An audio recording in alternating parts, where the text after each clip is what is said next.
നമ്മുടെ India England cricket മത്സരം നാലാമത്തെ ടെസ്റ്റ് മത്സരം ഇന്ന് മാഞ്ചസ്റ്ററിൽ സമനിലയിൽ കലാശിച്ചതാണല്ലോ. എന്താ മാച്ച്! നമ്മളെ ഈ ടെസ്റ്റ് ക്രിക്കറ്റിൻ്റെ സൗന്ദര്യം ഇന്ന് ഈ 2020 ക്രിക്കറ്റിനേക്കാൾ എത്രയോ മടങ്ങാണെന്നുള്ളത് തെളിക്കുന്നതായിരുന്നു. അതിൻ്റെ ആവേശം ശരിക്കും പറഞ്ഞാൽ ഈ അവസാന സെഷനിൽ നമ്മുടെ ഇംഗ്ലണ്ടിൻ്റെ ക്യാപ്റ്റൻ്റെ നിയന്ത്രണം തന്നെ തെറ്റിപ്പോയി. സ്റ്റോക്സും ടീമൊക്കെ കൂടെ വന്നിട്ട് നമ്മളെ ജഡേജയും അതേപോലെ നമ്മുടെ വാഷിങ്ടൺ സുന്ദറും വെള്ളം കുടിക്കുന്ന സമയത്ത് പോലും ഭയങ്കരമായി ദേഷ്യപ്പെടുന്ന സ്റ്റോക്സിനെ നമ്മൾ കണ്ടത്. ഇംഗ്ലണ്ട് ടീമിനെ നമ്മൾ ഇങ്ങനെ കണ്ടിട്ടില്ല.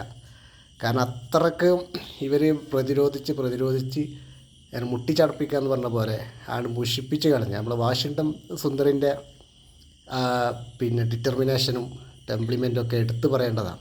അതുപോലെ നമ്മുടെ രവീന്ദ്ര ജഡേജ ശരിക്കും രണ്ട് ബോളിംഗ് ഓൾറൗണ്ടർമാർ ഇന്ത്യക്ക് ഒരു വിജയത്തിന് തുല്യമായ സമനില.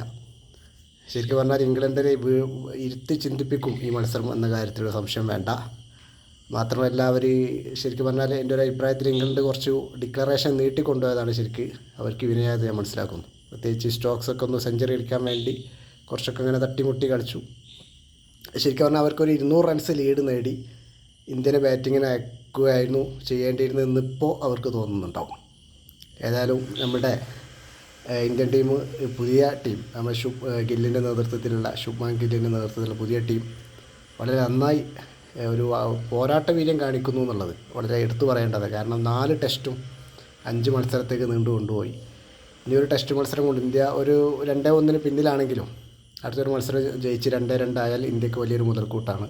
പുതിയ താരങ്ങളാണ്.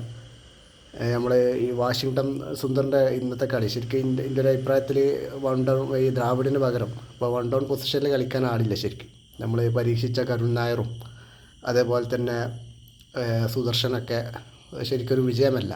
ആ സ്ഥാനത്തേക്ക് പരീക്ഷിക്കാവുന്ന ഒരു താരമായി വാഷിങ്ടൺ സുന്ദർ മാറി എന്നുള്ളത് എടുത്തു പറയേണ്ട ഒരു കഴിവ് തന്നെയാണ്. ശരിക്കും പറഞ്ഞാൽ ഇംഗ്ലണ്ട് കളിക്കാരുന്ന ആകെ ഗ്രൗണ്ടിൽ മുഷിഞ്ഞ് നിൽക്കുന്ന ഒരവസ്ഥ ആണ് കണ്ടത്. നമ്മളെ ഇന്ത്യൻ കാണികൾ വളരെ ആവേശത്തോടെ അത് ആസ്വദിക്കുന്നതും കാണാൻ കഴിഞ്ഞു. ഏതായാലും നമ്മളെ ക്രിക്കറ്റ് ജീവിതത്തിൽ നമ്മളെ ക്രിക്കറ്റ് പ്രേമികൾക്ക് എന്ന് ഓർത്തിരിക്കാവുന്ന ഒരു മത്സരമാണ് ഇന്ത്യ ഇംഗ്ലണ്ട് ഇന്ന് മത്സരം കാഴ്ച. ഒരു സംശയം വേണ്ട, കളി കണ്ടവർക്ക് അത് നന്നായിട്ട് ആസ്വദിക്കാൻ പറ്റിയിട്ടുണ്ടാവും. ഏതായാലും ടീമിന് കൂടുതൽ മുന്നോട്ട് പോകാൻ കഴിയും. അതേപോലെ ഇന്ത്യൻ ടീമിൻ്റെ ബൗളിങ്ങിലുള്ള പ്രശ്നങ്ങൾ പരിഹരിക്കാൻ കഴിഞ്ഞാൽ അടുത്തൊരു ടെസ്റ്റോട് നല്ലൊരു മികച്ച വിജയം നേടി പരമ്പരയിൽ 2-2 എത്തിക്കാൻ കഴിയും എന്ന് വിചാരിക്കും.